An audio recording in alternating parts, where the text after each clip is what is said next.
Encounter is brought to you by the Broome County Council of Churches, where we connect compassion with needs as we inspire growth with dignity. You'll find us in special places throughout the community. For those who remain hungry, we provide meals. For those who are challenged, we build wheelchair ramps. We comfort those who are ill, minister to those who are confined, and we remain an advocate for change and understanding on behalf of every element of our community. Connect and inspire. Encounter the Broome County Council of Churches. Good morning and welcome to this week's edition of Encounter. I'm Jeff Kellam, serving as the Parish Associate at the Union Presbyterian Church in Endicott. When I was a pastor by the way, I hope you notice I'm looking bookish. I have my brown tweed jacket and I have on my elbows, I have my leather patches and I have my Scottish knit tie. So the reason is that we're going to talk about books today. When I was a pastor in Vermont, one of the perks was that the local clergy person serving that church in the Northeast Kingdom of Vermont got a key to the local library because they knew we were readers and they thought we ought to be able to get in at any time. So that key was great. I could go in there and study, I could write, I could play ping pong because they had a table. Interesting library. The other perk was the Galaxy Bookstore in nearby Hardwick, Vermont. The Galaxy Bookstore was an independently owned bookstore. You'd find Vermont authors there, of course. Our friend Catherine Patterson, her latest books would be there.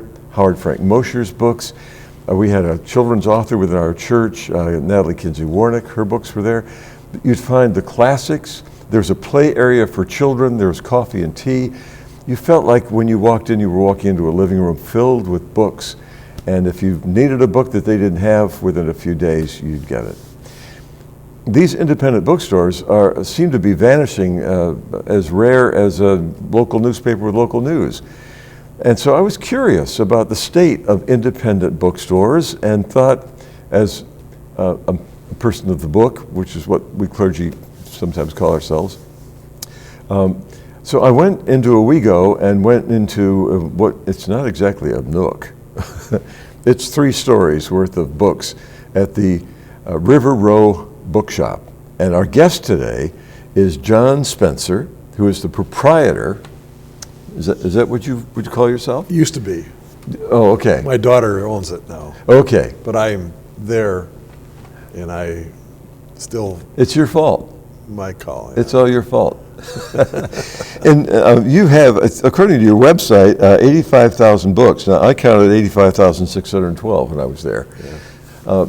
It's a bit outdated. I have a lot more books. Oh, yeah. Yeah. And you were telling me that they're not just there at the store. You have storage.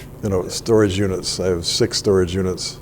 Wow. And a forklift truck, and I move books. So, when you were growing up, did you think someday I want to own a bookstore? No. When I was growing up, my dad would never even let me buy comics or have comics. So I'm a latent reader.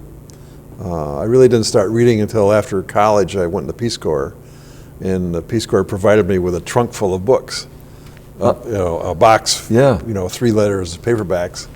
And so we had plenty of time in the Peace Corps to read, and so I started reading then more. That's after college. Wow, yeah. So that's how I really got interested in it. So, do you mind saying what your major in college was? It wasn't literature, it wasn't... Well, it was economics and accounting. Okay, well that helps. Liberal arts. But working at a bookstore, that's going to help. Yeah. Well, you'd think so, but if I paid attention to accounting, I wouldn't be in the business because it's a matter of love and not money. Yeah.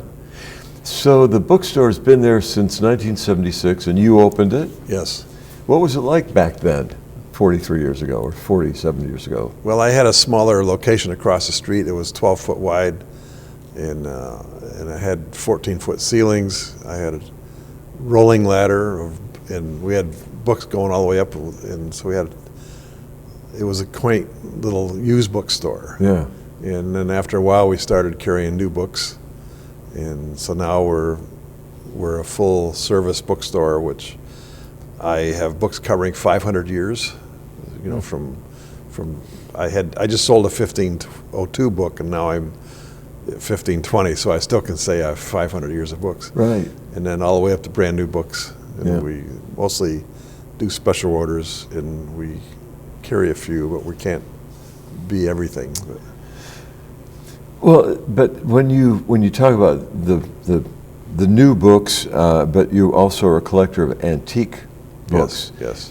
And what led you to move into? I mean, we're not just talking used books where people have read it and they would bring it in. We're talking about books that have value, Yes, yeah. a substantial value. What I look at some books that I've got that are like 1858 or something, and I think, boy, that must be worth a lot of money. How do you put a price on a book like that? Well, there's lots of historical records of book auctions and sales prices that give you an idea, and then you have to decide what condition your book is in, who owned it, perhaps, what the binding is, who illustrated it, and you add up all these factors to determine and you still want to sell the book. So Yeah. you can't play, you can't get always the highest price because you don't have that customer. Sure. And so I have to expand my books. I do shows around the country. I just did a couple shows in California, and I've been to Europe. And so I have a bigger market than Owego, but Owego's a great place to live, and we have a bookstore that supplies books to local people and to people who travel, come through and look me up. Yeah. And I used to issue catalogs, but I don't do that anymore. Well, I just have this picture of you going to California with a trunk load of books. I mean, literally, you're carrying. I drove out with a truck. Oh, okay, Yeah. okay. Set up a booth. And Right. Yeah, because you're a member of the ABAA. That would be the American Book Addicts Association. well, What is the ABA? It could be addicts, but it's American Booksellers Association, antiquarian booksellers. Okay. And so it's a professional group of about 450 people in this country, and we have high ethical standards that we have to meet and to be qualified and maintain our membership. And then there's a ILAB, which is the international organization, and that has another 1,500 members around the world. And so we're in that group, and so I can do shows like in Europe. I can get in because I have a membership, and they frequently come do our shows and travel and see us. So Yeah. frequently we get foreign visitors in the store. You had visitors in the store the other day when I was in there taking some pictures. It was a field trip from some students from Deposit. And I assumed it was a field trip to see, I don't know, historic Owego or something, but it was to come to the bookstore. Is a bookstore such an different place that it becomes an educational visit for a field trip? Yeah, the teacher from Deposit said that it's a course that they have, that there's no exams, but they want to expand their horizons, and so they visited Barnes & Noble first and had lunch, and then they came to my independent store. And unfortunately, I couldn't be there to help talk to them, but it's just sort of an eye-opening trip. Yeah. To let them know what's out there.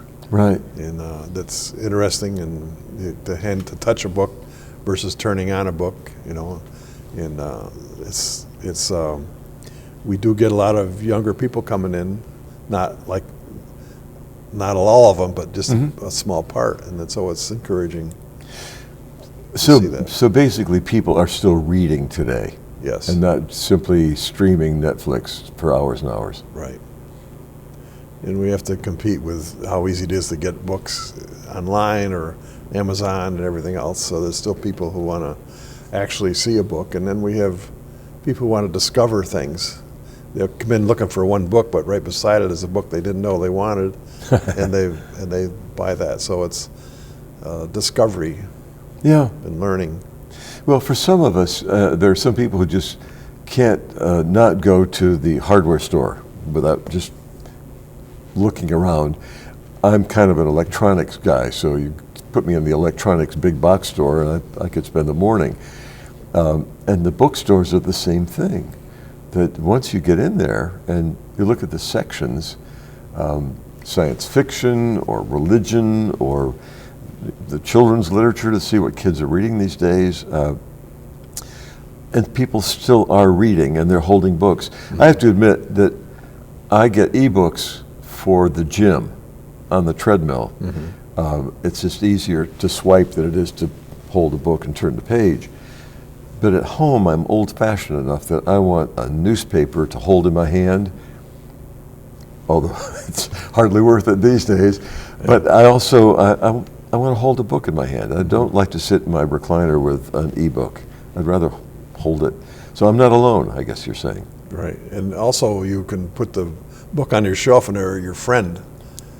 And you can have a shelf full of friends, and where ebook you can't do that. Yeah, so that's right.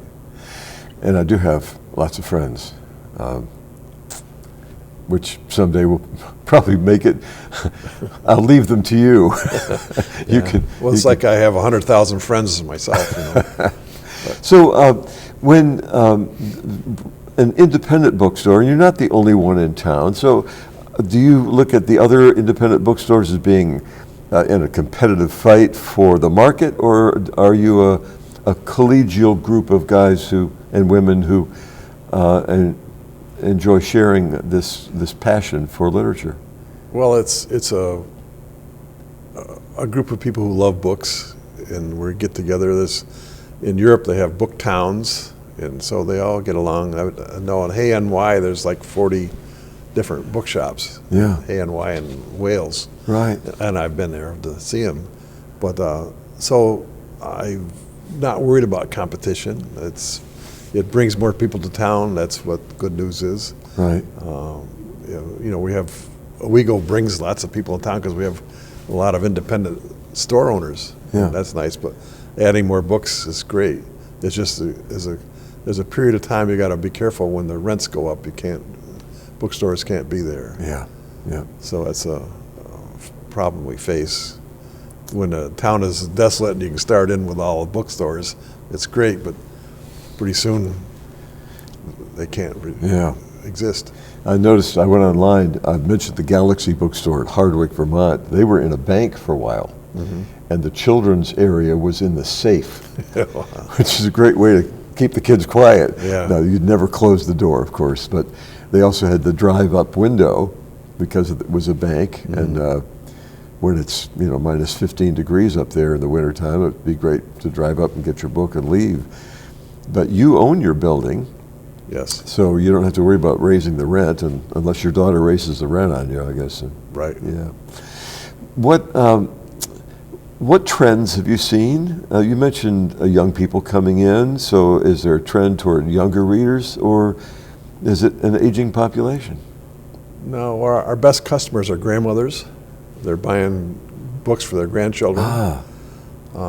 Then the younger crowd of readers are often looking into graphic novels, which is an area which leaves me a little bit, I don't quite understand everything that. Well, is that a comic book with more words? Yes, yeah. And so my dad would never let me read comics, so I'm lost. Yeah. But we do carry them. We try to carry some, but it's kind of a strange area for me to comprehend. Right. But we do carry them. When I was a kid growing up, I guess I made the transition from comic books into Freddie the Pig and Tom Sawyer. I think Tom Sawyer and Huck Finn were the first real books for young people that I read. Are these books still, the classic literature for youth is still viable? Very much. And when my used books, we have paperbacks and used books that are not first editions, but they're selling very well. Just classic novels. Right. Classic literature. And the well-known authors, the John Grishams, for example, Patricia Caldwell's, or whoever, are they still at the stars among the current The adults. sellers? Or Yeah. we sell a lot of those in the basement. They're paperbacks, and we sell them new. And the people get into them, and then they want back issues and Oh, yeah. the beginning of the stories. And so that's positive. Yeah. I got into reading Ian Rankin, who writes about a Scottish detective, John Rebus. I was going to Edinburgh, and somebody said, "Oh, you should read this. It's about this Edinburgh detective." So I bought one book, and I guess there's been 15. Rankin writes a book a year. And there are lots of authors who expect you to kind of catch up. You read the first book, and you want to go to read the other ones too. Who are your favorite current authors? Oh, when I travel, I read Sue Grafton's, mysteries. Yeah. A is for, B is for, C is for. Yeah. So but I'm reading all the time, but it's not novels. Mm-hmm. I do research, and I get an old book, and I have to read up on who the people were. I get letters. I do lots of things besides books. We have what we call ephemera, which is short-lived printed material, but that includes letters and photographs. I have to figure out what they were writing about, what the period was. Yeah. So I read all the time, but not fiction as much. Right. I'm what you call an illiterate bookseller, I guess. Our guest today is John Spencer. He is present at the Riverow Bookshop in downtown Owego. And that bookshop has been there since 1976. Tens of thousands of books there. One of the iconic pictures of the 2011 flood was that pile, that pyramid of books outside the bookstore that had been flooded during Owego's flood, and the flood took care of the Triple Cities in such a dramatic way. How many books did you lose? And tell me about that. Well, that was all the basement books, which probably had 20,000 books.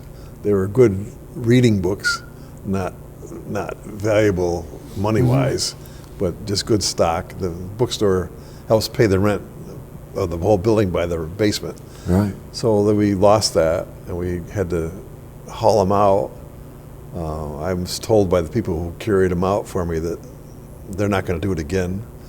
So if it floods again, I got to get new friends to carry them out, because wet books are heavy. Yeah. And so then it took a year to dry out the cellar, the basement.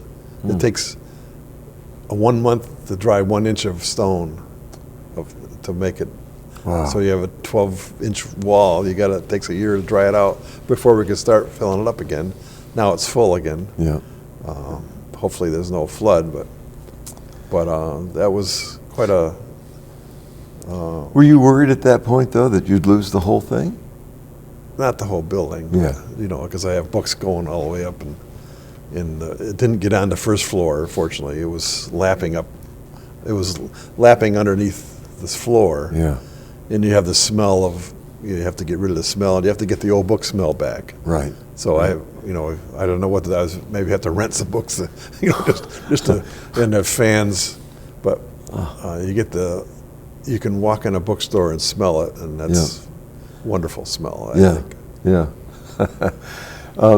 I think when that flood hit, that it was a threat to many, many businesses. The Tioga Theater, for example, I thought so many of these independent stores, whether it's clothing or the movie theater or the bookstores, they are, I'm assuming, fragile in terms of business model. Yes. And so I thought, boy, we could lose these. But people have persisted, and here we are all these years later, and everybody's still there. Yes, I don't know how many times you can be flooded before you lose that attitude. Yeah. But we go bounded back very nicely. Right. So when you look at your the services that you offer, are there readings by local authors? People come in and read, or they come in and just set up their books and... Well, they used to do that. During COVID, we stopped, and now we're having just more signings and not readings. Uh-huh.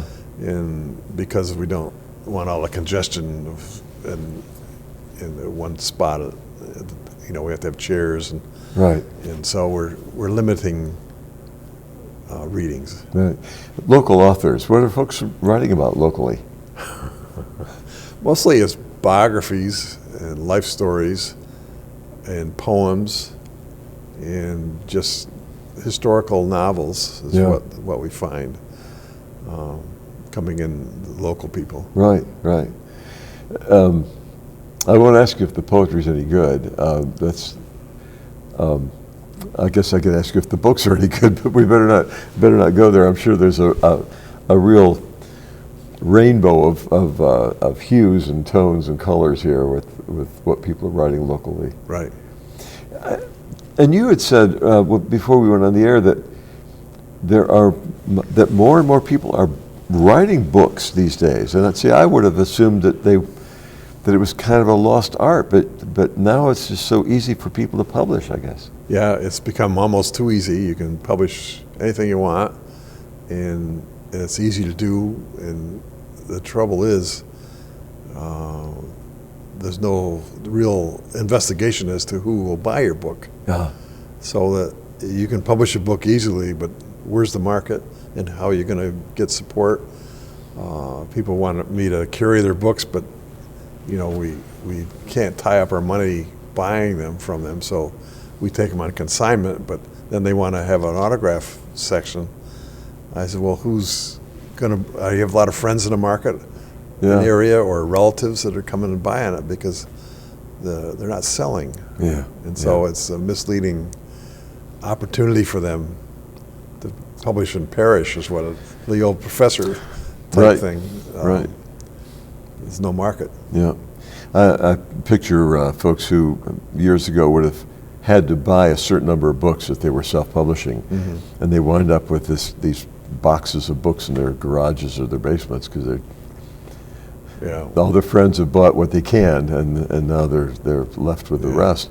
Now you can publish on demand, right? And that doesn't help you as a bookseller, not right. It's you can print 10 copies or but usually now the people like Amazon who prints these for them, I can't buy them from Amazon any cheaper than you can buy them. Yeah. So I can't, order you a book from some other author, and I have to pay the same freight and sales tax that you do. Right. So I can't mark it up, and so you just go around me and order directly from these quick publishing houses, and so that hinders our bookstore that way for self-published books. Right. Now you only have so much room, so as new books come in, how do old books go out? How do you get rid of books? You just give them away? Or I donate. Well, I have a free shelf out on Lake Street. There's a lot of free books, and it's open 24 hours a day. The bank across the street has a light so people can see my books, and they often are there with their flashlight in the middle of the night taking away my books, and I like that. But I also give away a lot mainly to the Ithaca Library. They have a big sale, and I make friends with them, and I give them a lot of books. Yeah. Now you also buy books. You look at someone's library if someone is downsizing or whatever. Well, yes. Yeah. How does that work? Well, it's working too well. I'm buying books every week, or they're coming and giving me books every week, and so I have to have a warehouse to sort, and because I just don't have any room to keep piling them in the bookstore. Yeah. Right now I have boxes of books on wheels, so you want to see a book on a shelf, you can wheel the boxes away and push them around. So I have musical books, but I see it's like an addiction. I can't stop. I have to see a good book and I like it. Yeah. So when I called this the American Book Addiction Association, it wasn't too far from... It wasn't too far away. Yeah, right. Yeah, I'm looking to for the 12-step program on buying books. Yeah. Well, but what a good thing that people are still reading.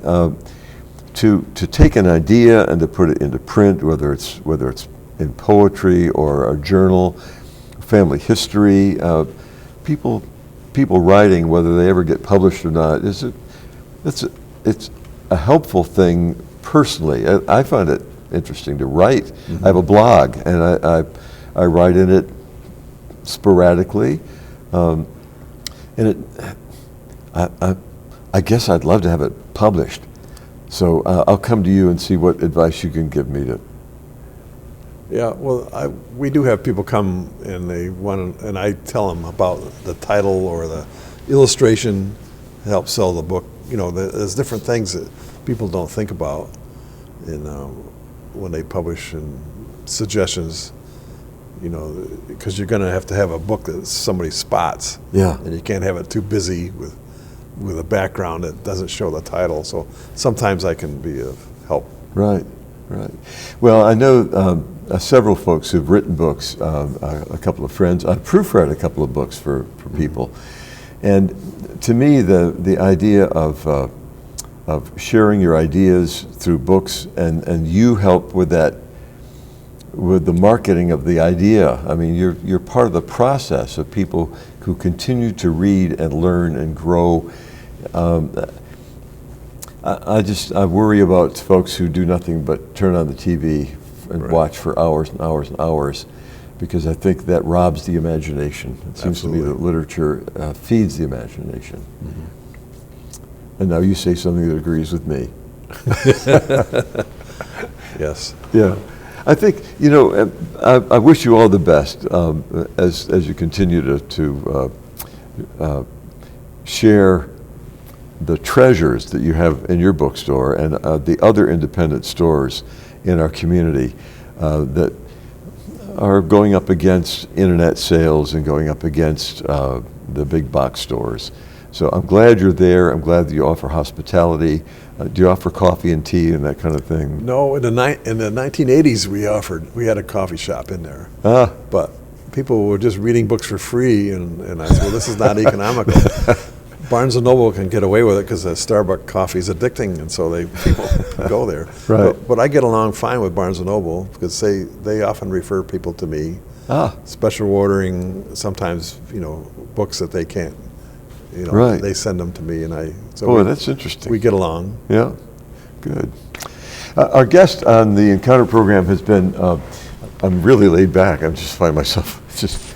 Oh, tell them that I didn't dress up as a bookseller. I'm back in the dusty stacks. Not to worry.